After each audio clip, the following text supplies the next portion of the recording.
أعوذ بالله من الشيطان الرجيم بسم الله الرحمن الرحيم وذكر فإن الذكرى تنفع المؤمنين صدق الله العظيم قال النبي صلى الله عليه وسلم إنما الأعمال بالنيات أو كما قال عليه الصلاة والسلام۔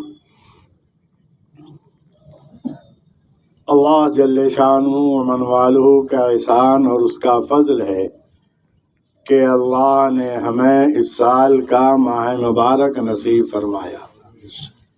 اس کا فضل اور احسان ہے، کرم ہے، ورنہ ہمارے کتنے رشتہ دار، اقارب، دوست، احباب وہ منو مٹی کے نیچے جا چکے ہیں۔ وہ ایک ایک نیکی کے، ایک اللہ کہنے کے، ایک سبحان اللہ کہنے کے محتاج ہو گئے۔ اس ماہ مبارک میں اللہ نے جو توفیق دی، ہم نے اور آپ نے نیکیوں کو اپنے نامہ اعمال میں جمع کیا۔ نیکیوں کے کمانے کا ایک سیزن تھا، جیسے سب کے سیزن ہوتے ہیں، کاشتکاری کے، تاجر کے، ہر ایک کے ایک موقع ہوتا ہے سال کے اندر۔ ایسے ہی یہ نیکیوں کو اپنے نامہ اعمال میں جمع کرنے کا ایک سیزن تھا۔ جس نے جتنا کیا وہ پا لیا، اور اس نیکیوں کے کمانے کی وجہ سے اور کوشش کرنے کی وجہ سے اللہ تعالی آج جہنم سے چھٹکارا دے دیں گے۔ اللہ ہم سب کو عطا فرمائے اور ساری امت مسلمہ کو جہنم سے چھٹکارا عطا فرمائے۔ میرے دوستوں، بزرگوں، سب سے بڑا انعام اللہ کا یہ ہوگا۔ لیکن جیسے مادی چیزیں ہوتی ہیں، قیمتی روپے پیسے ہیں، مثال کے طور پر ہم اسے محفوظ رکھتے ہیں اپنے وقت پہ کام آنے کے لیے، ایسے ہی جو ہم نے نیکیاں کی ہیں اسے محفوظ رکھنا ہے، کیونکہ آج گھرو گھنٹال چھوٹ گیا۔ جو ہم نے نیکیاں جمع کی ہے وہ الگ الگ طریقے سے بہکائے گا اور نیکیاں ختم کرائے گا۔ میں اکثر کہا کرتا ہوں کہ نیکیاں کرنا آسان ہے، لیکن ان کو محفوظ کرنا بڑا مشکل ہے، بہت مشکل ہے۔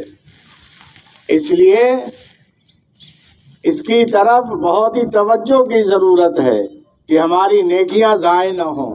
ہم نے جو نیکیاں جمع کی ہیں وہ ایسے وقت پہ کام آئیں گی جب سارے سہارے ٹوٹ جائیں گے۔ ہماری موت کے وقت، قبر میں، حساب و کتاب کے وقت، پلصراط پہ، میزان عدل میں، ہر اس میں کام آئے گی۔ اس لیے ہم اپنے آپ کو جو ہے بہت ہی ہوشیار رہیں۔ اور دوسری چیز یہ ہے کہ رمضان میں ایک ماحول تھا عبادات کا، جس سے جتنا ہو سکتا تھا عبادات کرتا تھا، قرآن پاک کی تلاوت، نوافل، جس میں اس کا دل لگتا تھا۔ لیکن اب وہ سلسلہ منقطع نہیں ہونا چاہیے، ختم نہیں ہونا چاہیے، وہ باقی رہے۔ ہم سویرے اٹھتے تھے سحری میں گھنٹوں پہلے، تو اب کم از کم آدھا گھنٹہ پہلے اٹھیں تاکہ ہم تہجد گزار بنے رہیں۔ ابھی تہجد گزار بننا آسان ہے، بھائی سحری میں تو اٹھتے ہی تھے، تو تھوڑا پہلے اٹھ کے ہم تہجد ادا کر لیں۔ تلاوت زیادہ ہوتی تھی، لیکن جتنا ہو سکے سہولت سے ہم روزانہ پابندی سے کریں۔ اللہ کا ذکر اور عبادات اس کو منقطع نہ کریں، ہم چھوڑیں نہ۔ اللہ کے ہاں تھوڑا بھی عمل جو ہے اگر مستقل کیا جائے وہ قابل قبول ہے۔ اس لیے اس کی طرف بھی دھیان رہے اور کوشش رہے. اور تیسری چیز کہ جس طریقے سے رمضان میں ہمیں کہا گیا کہ تم لوگ شاید متقی بن جاؤ، کس لیے کہ 1 مہینہ ہمیں ٹریننگ دی گئی ہے، حلال چیزیں ہمارے لیے کچھ دیر حرام قرار دے دی گئی تھی تاکہ ہم متقی اور پرہیزگار بن جائیں. اب 11 مہینہ ہم کو حرام چیزوں سے بچنا ہے، گناہ سے بچنا ہے، اللہ کی ناراضگی والے فعل سے بچنا ہے کہ کوئی عمل ایسا نہ ہم سے صدر ہو جائے جس سے اللہ تعالیٰ ناراض ہو جائے. اسی لیے ٹریننگ دی گئی ہے کہ کچھ دیر حلال سے رکے رہے تو اب باقی جو ہے مہینے ہم حرام سے بچتے رہیں. اور میرے دوستو بزرگوں، یہ زندگی جو ہے بہت مختصر ہے، یہ ختم ہو جانے والی ہے. غفلت کی زندگی سے ہم باہر آئیں اور غفلت والی زندگی کو ہم اپنے سے دور کریں. ہم کوشش کریں ہماری زندگی کے اندر جو بھی چیزیں پیش آنے والی ہیں روزمرہ کی، وہ ہماری شریعت اور سنت کے مطابق ہو جائے، اللہ کے حکم کے مطابق اور جناب آقا محمد الرسول اللہ صلی اللہ علیہ وسلم کے طریقے کے مطابق ہو جائے. کوشش کریں گے بھائی. اور گناہ سے اعتراض ہو، کوئی گناہ چھوٹا ہوتا ہی نہیں، وہ ہماری بربادی کے لیے کافی ہے. کوئی نیکی چھوٹی ہے ہی نہیں، ہماری مغفرت کے لیے وہ کافی ہے. اس لیے اور زندگی، ہمارا لین دین، ہماری شادی بیاہ، دیکھو عبادات کے لائن سے دین آتا ہے، معاملات کی خرابی سے نکل جاتا ہے. ہمارے معاملات اچھے ہوں، اخلاق اچھے ہوں، ہماری معاشرت اچھی ہو، ہماری شادی بیاہ میں رسومات نہ ہوں، سنت کا اتباع ہو، آپس میں باہمی اتحاد اتفاق ہو، صرف زبانی نہیں دلی جو ہے اتحاد اور اتفاق ہو، اجتماعیت ہو. اجتماعیت میں اللہ کی مدد ہے، اللہ کی نصرت ہے. اور میں نے پچھلے سال بھی کہا تھا کہ ہم لوگوں کے ہاں بڑی اس طرف سے بھول ہوتی ہے کہ ہم والد کے انتقال کے بعد جہاں ہم بھائی میراث میں اپنا حصہ تقسیم کرتے ہیں، بہنوں کو نہیں دیتے. اس لیے یہ بھی مسائل پوچھ کر، والد کے انتقال کے بعد بہن ہو تو ان کا بھی حصہ ہے، مفتی صاحب سے پوچھ لیجئے گا کتنا ہے، دینا چاہیے.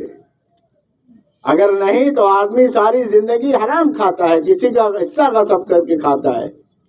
بہت سے لوگ کہتے ہیں کہ بہن نے معاف کر دیا، تو میں کہا کرتا ہوں آپ بھی اپنا حصہ معاف کر کے دکھلاؤ، بھائی کو دے دو. ایک بالش کے لیے، ایک ہاتھ کے لیے کتنی مقدمے بازیاں، لڑائیاں آپس میں ہو جاتی ہیں. میرے دوستو بزرگوں، ہر شعبے میں ہم دین کو اپنائیں. کیا قرآن میں کہا کہ اے ایمان والو تم ایمان میں، اسلام میں پورے داخل ہو جاؤ، آدھا ادھر آدھا ادھر نہیں. دو رنگی چھوڑ دے ایک رنگ ہو جا، سراسر موم یا سنگ ہو جا. ہم دین کو مکمل طور پر اپنائیں. اللہ یہی چاہتا ہے کہ ہم مکمل طور پر اپنائیں گے تو اللہ کی مدد آئے گی، اللہ کی نصرت آئے گی، اللہ کی رحمت اترے گی. اگر ہمارے اندر نا اتفاقیاں ہوں گی، آپس میں لڑائیاں جھگڑے ہوں گے، آپس میں بیر ہوگا، آپس میں دل کے اندر کھوٹ ہوگا تو اللہ کی مدد نہیں آئے گی. اللہ کی مدد سے ہم محروم رہیں گے. حالات ہم جانتے ہیں کیا حالات آج کل چل رہے ہیں. میرے دوستو اب غفلت کا وقت نہیں ہے. ہم اپنے ایمان کی حفاظت کے اسباب اپنائیں، اپنے اولادوں کے ایمان کے حفاظت کے اسباب اپنائیں، بچوں کو مدرسوں میں مکاتب میں بھیجیں۔ اب تو ماشاءاللہ مدرسوں میں بھی عصری تعلیم کا انتظام ہے۔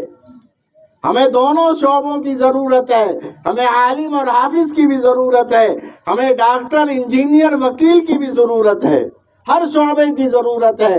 اس لیے میرے دوستو بزرگوں، آج یہ فتنوں کا دور چل رہا ہے، نئے نئے فتنے ایمان پر ڈاکہ ڈال رہے ہیں، کہیں قادیانیت ہے تو کہیں فتنہ شکیلیت ہے، کہیں کچھ ہے۔